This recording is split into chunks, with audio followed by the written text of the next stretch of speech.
Et bienvenue, très heureux de vous retrouver pour le premier épisode du podcast Inspire en 2024. Je vous présente tout d'abord tous mes vœux de joie, de réussite, d'accomplissement, de plaisir, de bonheur, de santé, d'abondance pour cette nouvelle année, qu'elle soit à votre image, libre, indépendante et surtout authentique. Aujourd'hui, pour fêter ce nouveau démarrage, j'ai la joie d'accueillir une personne que j'admire, que je trouve terriblement inspirante et qui va vous partager son parcours. J'ai la joie aujourd'hui d'accueillir Emmanuelle Patry. Bonjour Emmanuelle.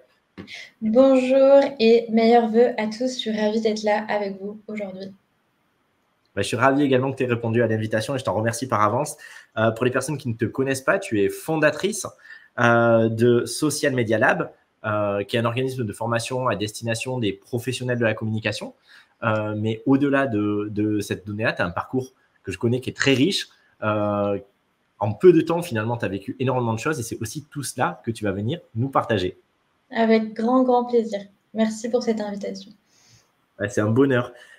Pour commencer, pour les personnes qui ne te connaissent pas, en quelques mots, est-ce que tu peux nous dire un peu plus de qui tu es ? Oui, bien sûr. Alors, moi, à la base, je suis une littéraire un peu geek, passionnée de philosophie, de littérature, de cinéma. Et en fait, j'ai commencé à avoir des blogs très jeune sans savoir que c'était un métier. J'ai fait mes études littéraires et après, je me suis dit, en fait, je peux faire de ça un métier. Et donc, je suis devenue community manager très jeune, à 25 ans. Et j'ai commencé à former tout le monde aux réseaux sociaux, mes collègues, etc. Je travaille dans les médias. Et au bout de quelques années, je me suis dit, en fait, je vais créer mon activité parce que je forme tout le monde. Et je me suis mis à former des professionnels, des community managers, des entreprises. Donc, voilà un petit peu pour mon parcours. Mais c'est vrai que du coup, ça m'a permis, en fait, finalement, ce parcours m'a permis d'avoir beaucoup d'expérience, de rencontrer beaucoup de gens, surtout quand j'ai travaillé dans les médias, dans l'audiovisuel, dans la télé, etc. Génial. Et si tu devais nous partager tes 3 piliers, tes piliers de valeurs phares, qu'est-ce qui définit finalement l'orientation, le cap, la boussole que tu donnes à ta vie et à ton fonctionnement ? Je pense qu'il y a une grosse partie qui est liée à l'apprentissage et aux connaissances. Pour moi, ça a toujours été important à la fois d'apprendre et de transmettre. Je pense que ce que j'aime faire, c'est apprendre, le restituer. Je me vois un petit peu comme une passeuse, tu vois. Et dans ma vie, j'ai eu vraiment ce parcours de passeuse. C'est un des piliers. Le deuxième pilier, c'est tout ce qui est aussi innovation. J'aime bien être dans le futur. J'aime bien imaginer ce que va être demain. C'est pour ça que ça me passionne aussi de créer une entreprise, parce qu'on est beaucoup dans la vision et dans le futur et dans ce qu'on va construire.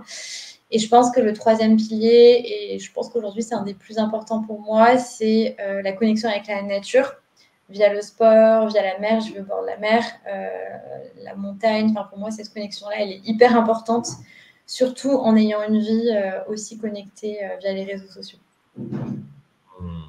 Et comme je te comprends, surtout pour la mer, mais la nature est hyper importante, mais aussi ce côté geek est toujours en lien avec le présent, mais le futur, tout ce qui sort, rebondir.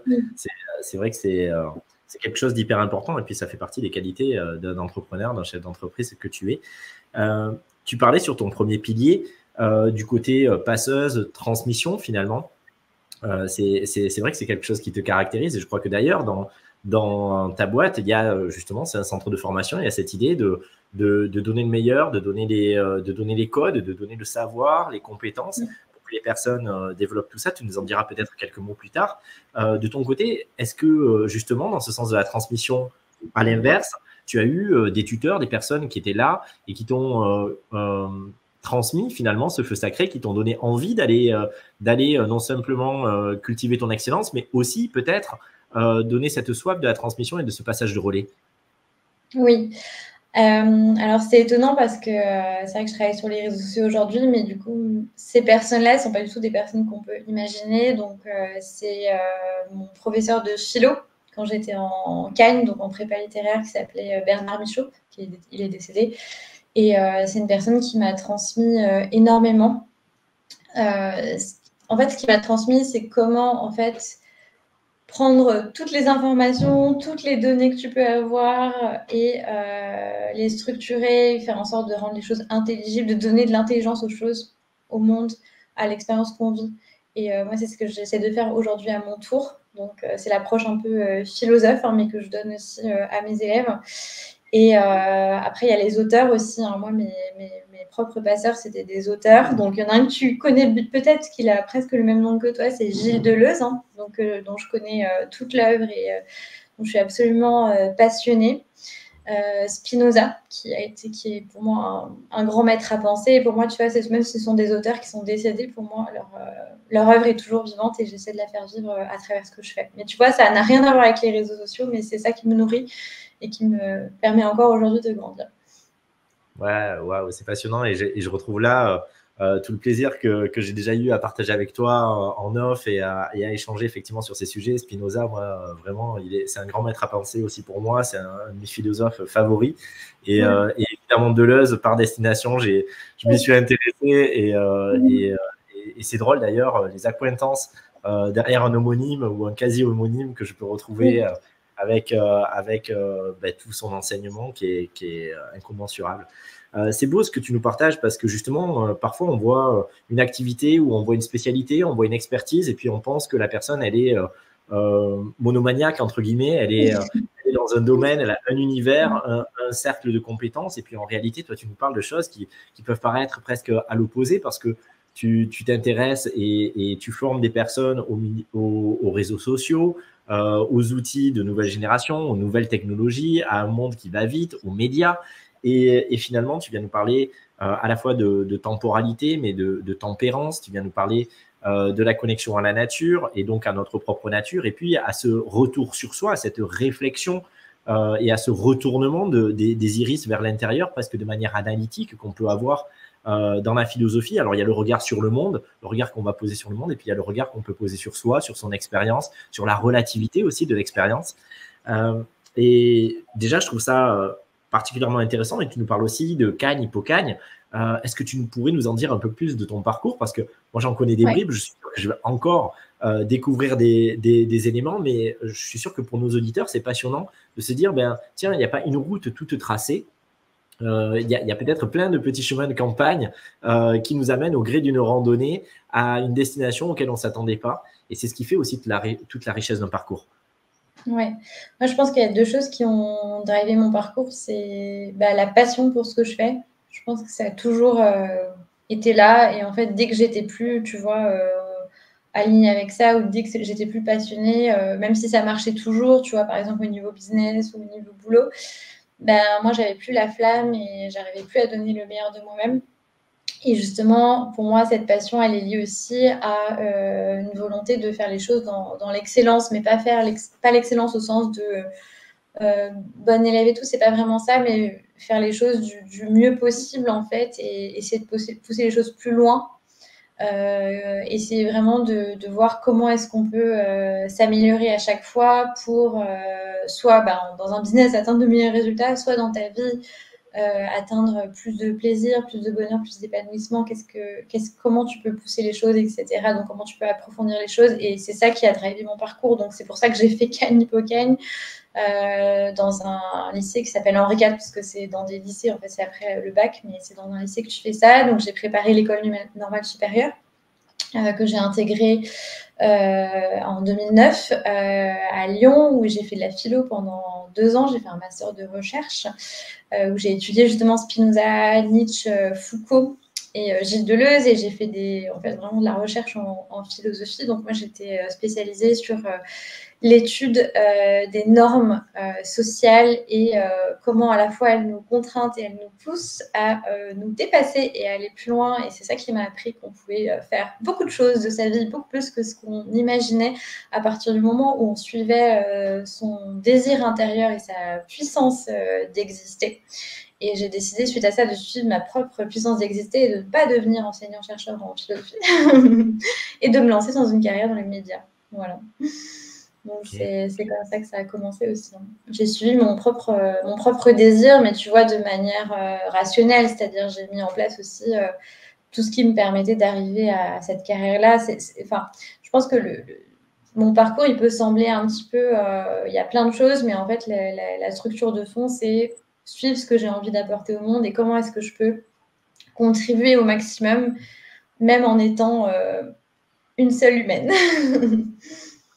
Est-ce qu'on pourrait dire, en quelque sorte, je reformule, mais pour être sûr de comprendre, et tu me dis si c'est pas, si j'ai compris un peu à côté, est-ce qu'on pourrait dire que finalement, tu as eu ce besoin, comme dans une gestation, de prendre le temps de concevoir justement et d'affiner, d'affûter cette vision, de prendre le temps au travers de l'étude, de la réflexion, de construire le cap avant de vraiment pouvoir se lancer à proprement parler dans le monde, et que c'était préparatoire à l'expérience, à l'aventure intérieure ou à la légende personnelle, comme certains le nommeraient, de dire ben voilà, je me nourris de l'univers des autres. En les étudiant, je nourris mon propre univers et progressivement, je crée cet univers-là et je le projette et je peux m'y inscrire dedans. Je pense que c'est plus que ça, c'est constitutif de moi, ma manière de fonctionner. C'est-à-dire que moi, j'ai adoré les études parce que ça me permettait aussi de restituer, de contribuer au savoir aussi, parce que j'ai eu un parcours où j'étais élève, mais j'étais aussi, quand tu es à l'école normale supérieure, tu fais aussi de la recherche, etc. Tu commences vraiment à contribuer, tu vois, à la recherche. Et j'ai fait du journalisme aussi en même temps. Donc pour moi, il y avait aussi cette dimension de participer à l'intelligence collective finalement. Et en fait, le métier de formatrice, l'activité d'organisme de formation me permet de faire ça aujourd'hui. Et je pense qu'effectivement, moi, c'est ma manière d'enrichir le monde en fait. Et aujourd'hui, ce qui est drôle, c'est que je les aide à être le plus possible dans l'action à travers les connaissances.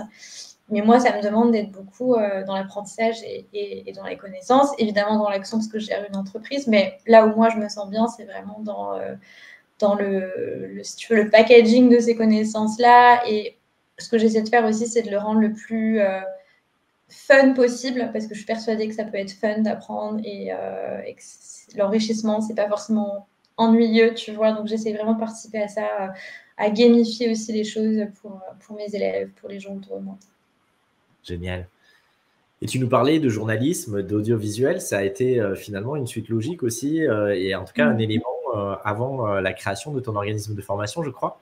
Tu peux nous en dire quelques mots? Ouais, en fait, la raison pour laquelle j'ai voulu travailler dans ce milieu-là, c'est que je m'étais dit, les médias vont pouvoir me permettre de diffuser des connaissances, en fait, de participer à cet effort-là. Donc au début, j'ai travaillé pour des médias, tu sais, très spécialisés, des médias comme le magazine Sciences Humaines, etc. Mais après, je me suis dit, en fait, je peux contribuer à des médias plus grand public. Et finalement, c'est bien aussi que des personnes comme moi travaillent dans des médias plus grand public. Et c'est comme ça que j'ai commencé à travailler pour Europe 1, tu vois, qui s'était très éloigné de mon univers à l'époque. Je suis passée de Spinoza à aider Nicolas Canteloup sur sa page Facebook. Mais moi, j'ai adoré ça parce que c'était très, très enrichissant, c'était très vivant. Le fait de voir des émissions spéciales qui se bâtissaient en l'espace de 15 minutes parce qu'il y avait une grosse actu, c'était vraiment fascinant. J'ai rencontré des auteurs, des journalistes, j'ai formé des reporters de guerre avant qu'ils aillent sur le terrain en Syrie. C'était des expériences qui étaient incroyables en radio et ensuite en télé pour M6. Où là, j'ai plutôt travaillé pour des créateurs de contenu pour le coup, et j'accompagnais des youtubeurs en fait qu'on accompagnait auprès de nous pour le groupe M6, parce que M6 investit dans ce domaine-là.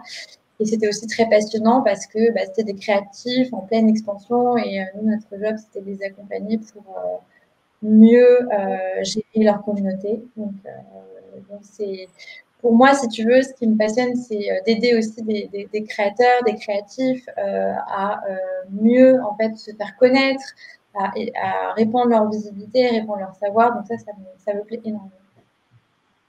Oui, je crois que tu es une révélatrice à ce niveau-là, et et je me reconnais aussi en ça comme toi, et c'est pour ça aussi qu'on a ces accointances, cette envie, cette aspiration à permettre à chacun de rayonner sa lumière, sa spécificité, et de pousser sans aucune envie au sens de jalousie. Non, au contraire, c'est je pousse l'autre à se révéler, à révéler sa lumière, à l'offrir au monde, et finalement, c'est de voir la réussite de l'autre qui nourrit notre propre accomplissement. Il y a vraiment cette notion-là.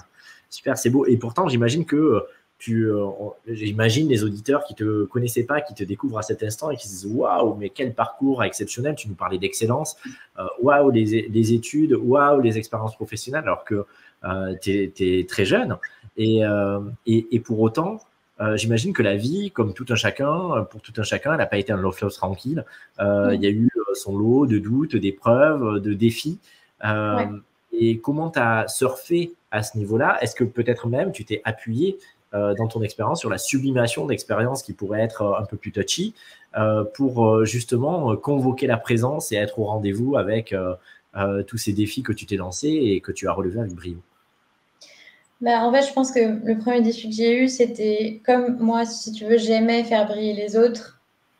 C'était moi d'oser briller de mon côté, d'être sur le devant de la scène. Tu sais, je me suis retrouvée par exemple, produire des émissions web, tu vois, et en fait, pas avoir d'animateur. Et je me suis dit, OK, bah, je vais faire l'animateur, mais tu vois, c'était pas du tout l'animatrice. Et du coup, je me retrouvais sur le devant de la scène, mais c'était pas du tout quelque chose que je souhaitais, tu vois. Donc, j'ai toujours eu pendant longtemps ce rapport un petit peu ambivalent de pas vouloir être sur le devant de la scène. Et après, quand j'ai créé mon entreprise, je me suis dit, bah, en fait, c'est la suite logique et j'ai pas forcément envie que quelqu'un d'autre le fasse et je vais prendre cette place-là. Et pour moi, du coup, créer l'entreprise et la mettre en scène, finalement, ça m'a aussi beaucoup aidé personnellement à voilà, oser aussi montrer ce que j'étais capable de faire. Donc ça a été un des gros défis que j'ai eu.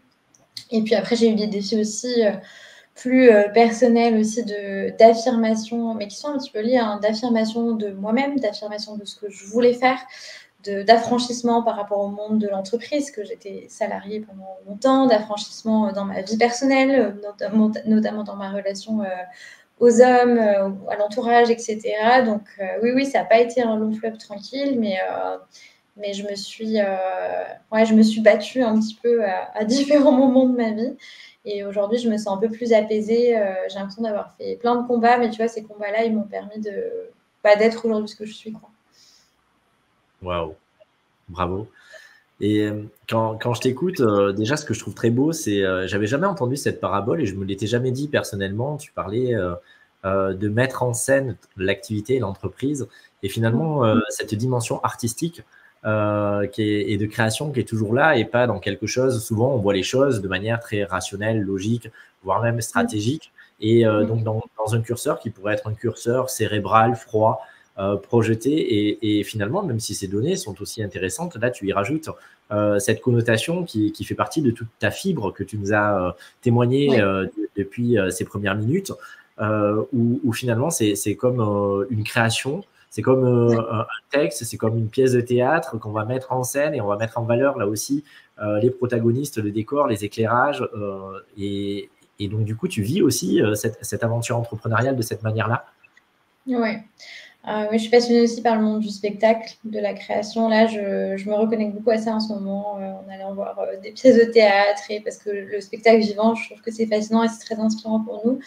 Parce qu'effectivement, en tant qu'entrepreneur, en tant qu'entreprise, on a aussi ce rôle-là aussi de montrer aussi un petit peu ce qu'on fait, parce que les gens ont besoin de ça aussi pour nous faire confiance, pour rentrer dans notre univers. Donc, et moi, je fais ce travail-là assez naturellement parce que j'adore ça. Je trouve que c'est génial de pouvoir montrer voilà, comment on est, qui on est, et aussi de le mettre en scène parce que il faut que ce soit un petit peu sympa, un peu fun, et j'adore ça. Et je pense que c'est un truc que j'ai toujours fait dans ma vie. Tu vois, quand je travaillais pour Europe 1, j'adorais montrer les coulisses.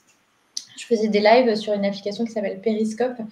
Et je faisais des lives avec les journalistes et tout, et c'était hyper mal produit parce que tu sais, j'étais avec mon téléphone de l'époque, etc. Ils m'avaient acheté un iPhone, c'était la révolution.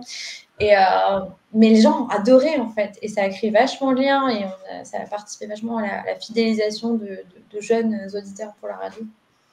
C'est toi qui as créé la tendance des backstage, tu es en train de nous dire. Mais je sais pas, mais en tous les cas, je pense que je pense qu'il y a plusieurs manières de faire, mais la plupart des entreprises le font très très peu parce qu'ils ont peur justement de montrer vraiment qui ils sont, alors qu'au contraire, je pense que un message à transmettre, c'est on a envie de savoir qui vous êtes. Ah, ça, c'est hyper intéressant. Et d'ailleurs, on va rebondir sur ça. Je voulais t'interpeller aussi sur une donnée. Tu disais montrer.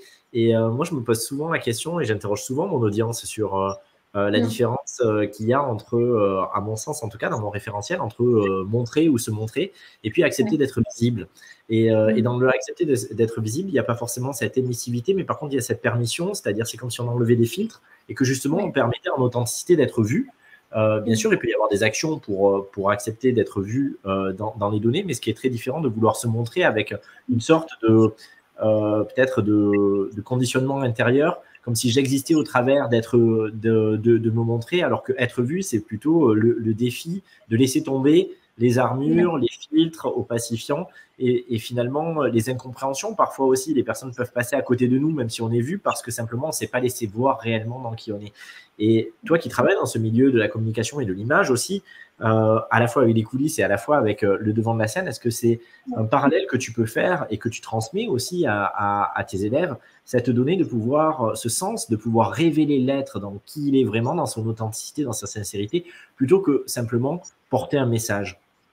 Je pense que c'est très important ce que tu dis parce que souvent, moi, les gens viennent me voir et même des pros de la com en me disant mais j'ai pas envie de me montrer, j'ai l'impression que je dois me montrer, tu vois, ça devient même une injonction pour finalement mon activité ou peu importe. Mais en fait, je pense qu'il faut vraiment essayer de ne pas voir les choses comme ça. Déjà, c'est pas une obligation d'être visible. Enfin, je veux dire, il y a plein d'autres manières aujourd'hui de faire exister quelque chose, un projet que ça, même si effectivement ça fonctionne bien. Moi, la manière dont je vois les choses, c'est pas exactement se montrer, c'est qu'est-ce que vous avez envie d'apporter, qu'est-ce que vous voulez proposer comme expérience aux personnes. Enfin, c'est pas juste, voilà, là on fait un live, on met pas juste la caméra en train de montrer ce qu'on fait, on essaye d'apporter quelque chose, d'apporter un retour d'expérience, un éclairage.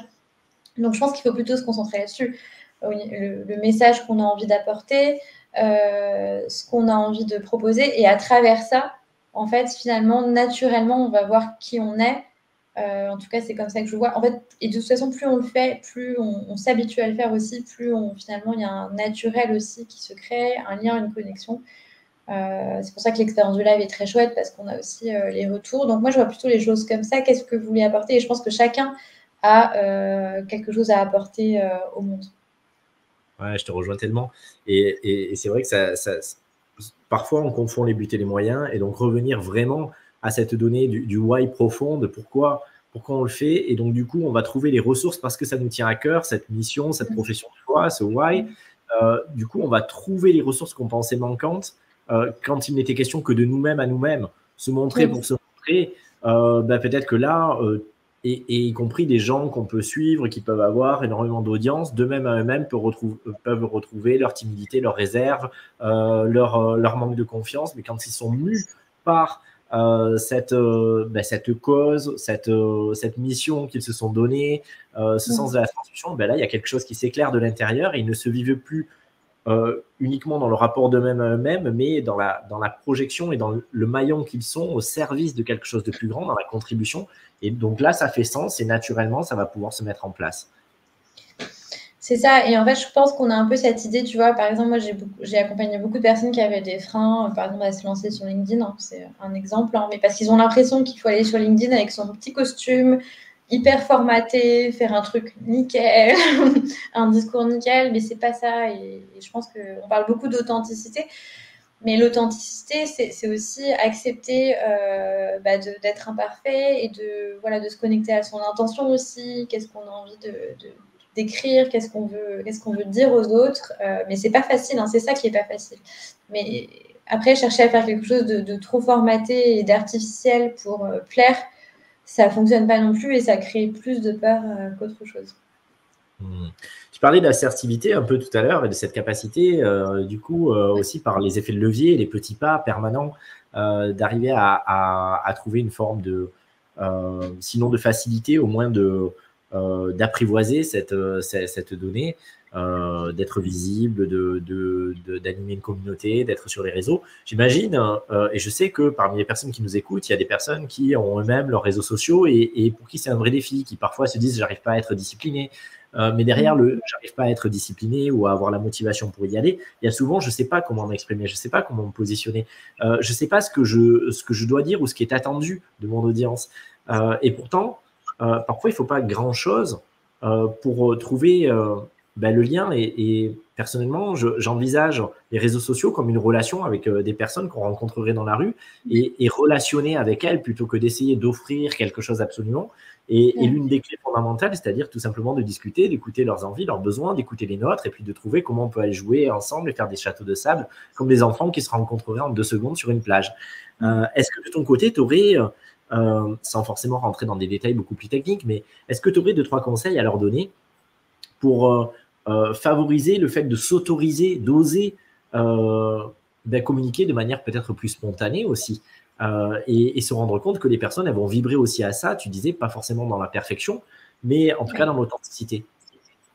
Oui, c'est ça. En fait, c'est important ce que tu dis. C'est vrai que les réseaux sociaux, on le voit beaucoup sous le prisme de la création de contenu. Et ce qui est vrai, hein, il y a une organisation à avoir, hein, et il faut déculpabiliser les personnes. Effectivement, il y a une forme de discipline à avoir pour publier tous les jours, sans publier tous les jours. Mais après, ce qui est important d'avoir en tête, c'est que c'est vraiment des relations. C'est de l'humain. C'est que de l'humain, en fait. Hein. Les réseaux sociaux, c'est de la technique, mais derrière, c'est que des humains. Évidemment, il y a des robots. Il y a des personnes qui ont des comptes automatiques, mais la plupart du temps, c'est des humains derrière vous. Donc, ne cherchez pas, en fait, si vous voulez, à faire le contenu parfait qui va plaire à votre audience, demandez-leur, discutez avec eux. Moi, je passe encore aujourd'hui beaucoup de temps à discuter avec mon audience, etc. Mais c'est ça aussi qui me permet d'avoir des produits qui sont vraiment adaptés. Hein. C'est parce que je discute avec eux et pas seulement avec les clients. Donc, c'est le conseil que j'ai à donner, c'est plutôt, voilà, vous n'avez pas besoin de publier des milliards de contenus, vous avez surtout besoin de bien connaître les gens à qui vous adressez, et pour ça, les conversations, et surtout avoir des contenus aussi qui soient porteurs, qui puissent créer des conversations, tu vois, un petit peu comme toi, tu le fais sur ton compte Instagram, à vraiment ouvrir le débat, ouvrir les questions, que vous ne soyez pas centré sur vous. Et en plus, ça fait peur hein, de dire, OK, on va créer du contenu que tout seul. Utiliser aussi les autres pour créer du contenu, co-créer avec eux, invitez-les en live, faites du contenu voilà, interactif et pas que du contenu qui sort de votre tête. Ouais, c'est hyper important. Merci pour cette richesse-là.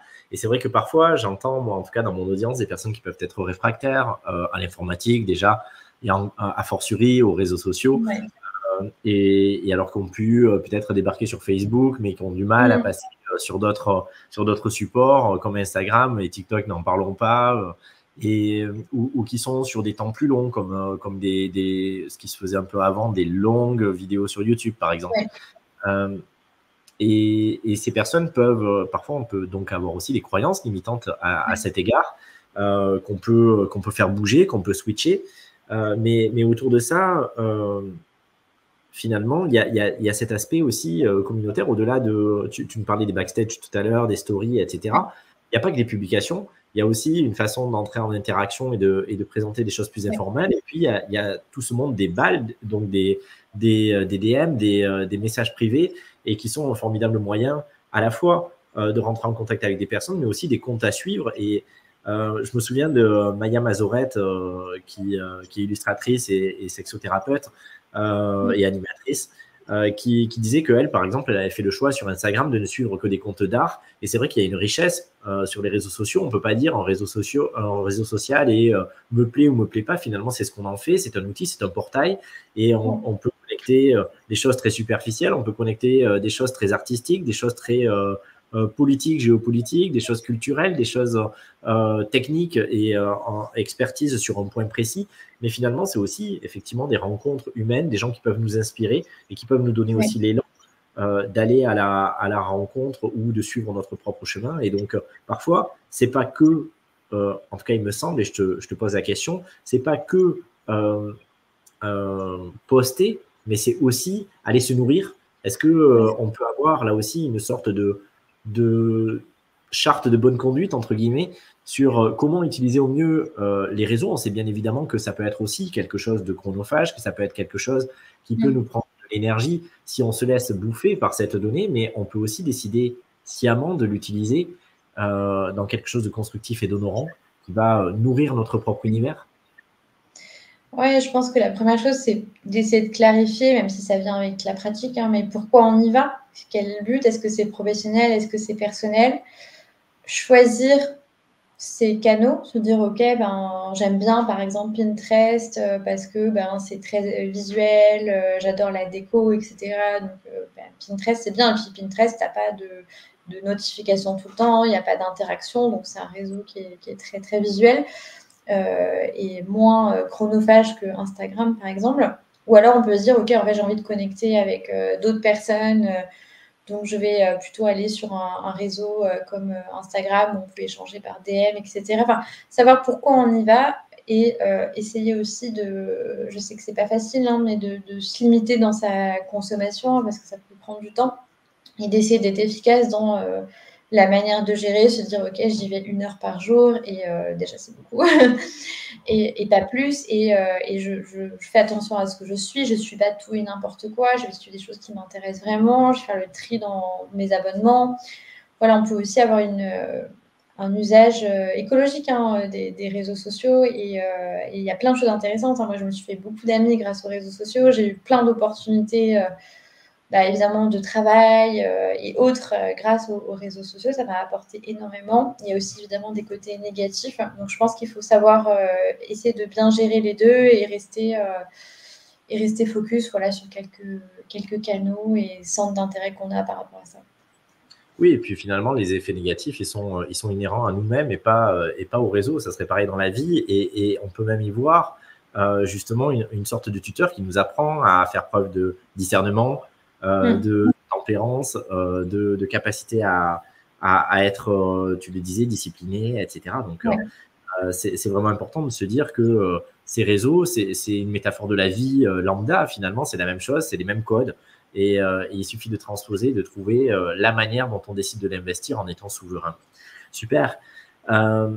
Tu nous parlais tout à l'heure de ton centre de formation et je suis sûr que les écouteurs, l'audience serait curieuse que tu nous partages si tu en as un qui remonte à l'esprit d'une réussite d'un de tes élèves ou de quelque chose qui fait particulièrement ta fierté, qui a donné encore plus sens aussi à ta mission et à ton cœur de métier en disant ben voilà pourquoi je sais que je suis à la bonne place et que je fais ce que je fais, ce qui t'a boosté.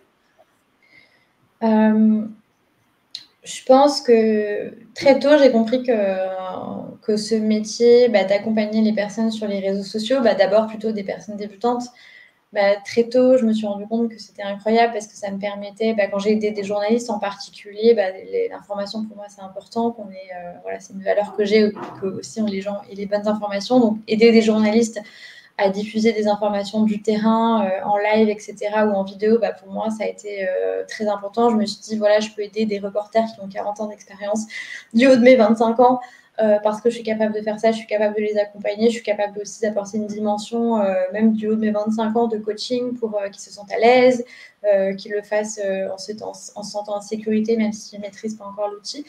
Et le deuxième déclencheur, ça a été quand j'ai lancé mon programme actuel pour les community managers, parce que je forme des community managers avec mon équipe. Et quand j'ai vu en fait qu'à travers ce programme-là, non seulement on leur apportait les outils pour former des entreprises, pour aider des entreprises, mais que je me suis rendu compte aussi qu'on changeait leur vie parce qu'on les aidait en fait à professionnaliser leur activité, développer leur activité. Et cette année, on a eu de très très belles réussites dans le programme, des personnes qui ont changé de vie, tu vois, et pour moi, c'est une de mes plus grandes fiertés.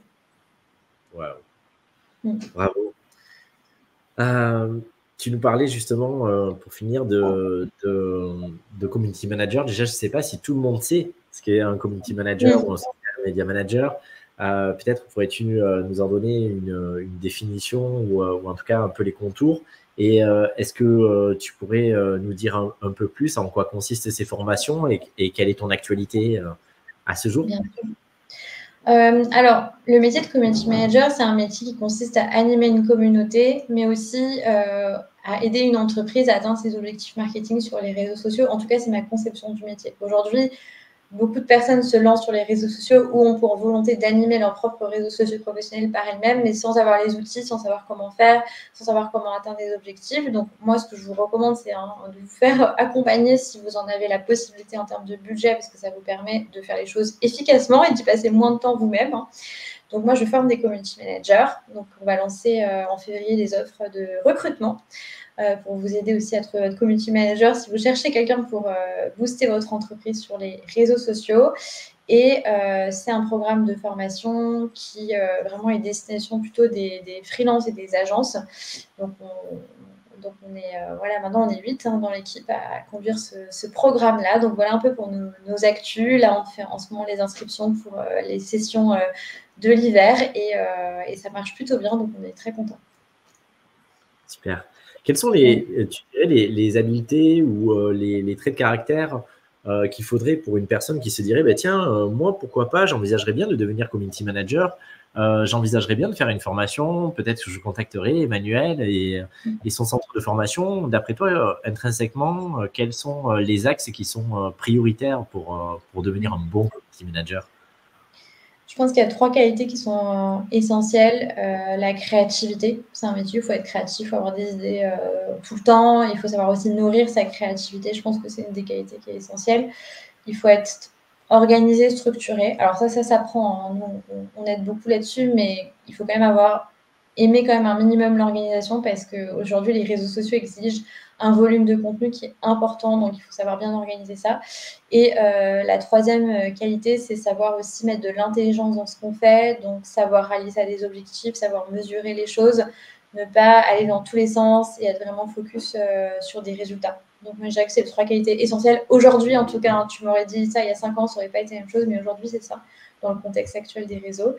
Et si vous voulez en savoir plus sur le métier et sur nous, ce qu'on propose, vous pouvez nous retrouver sur Instagram, le Social Media Lab, et on donne plein de conseils pour les community managers qui sont déjà lancés ou alors qui ont envie de se lancer.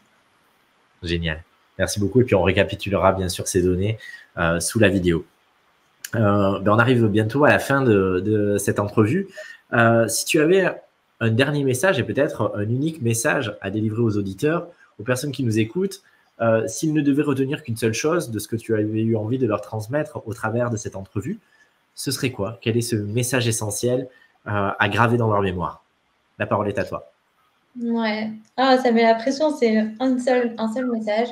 Je pense que moi, un défi du directeur de mon parcours, ça a été justement d'apprendre à dépasser ma peur de se montrer et plutôt me concentrer sur qu'est-ce qu'on veut apporter au monde et mettre vraiment cette lumière-là au centre de tout. La lumière, elle n'est pas sur vous, elle est vraiment sur le message que vous portez. Donc, vous vous concentrez sur votre message. Quel est votre message? Qu'est-ce que vous avez envie de transmettre au monde? Et si c'est une réponse que vous n'avez pas aujourd'hui, c'est une bonne question à se poser. Wow, merci beaucoup, merci infiniment, c'est riche et c'est vrai que je te rejoins complètement dessus et je vous invite à aller visiter le compte d'Emmanuel sur Instagram, d'aller visiter son site, d'aller assister à un webinaire. C'est une personne que j'adore personnellement, humainement, avec qui je partage énormément de points communs et d'affinités. Et je vous invite à visiter peut-être à vous poser la question peut-être aussi de cette vocation de devenir à votre tour des révélateurs pour d'autres personnes et de mettre votre talent au service de la mise en lumière aussi de personnes qui ont trouvé leur why. Parce que c'est aussi ça, c'est aussi, je crois, devenir des révélateurs et se dire « Waouh, cette cause me parle » ou « J'ai envie de servir, à contribuer aussi à cette cause » et donc du coup, j'aide la personne à mettre en valeur son message. Merci infiniment, Emmanuel. Merci d'avoir été présente, de nous avoir offert tout ce temps. Je sais que c'est des pépites que les personnes vont retrouver dans cette interview. Et on te retrouve très bientôt sur les réseaux et dans tes prochains lancements. Merci à toi, Gilles. C'était génial. Et à très bientôt. J'espère que ça vous a plu. Et j'en suis convaincu. Belle journée à toutes et à tous. À bientôt pour un nouvel épisode.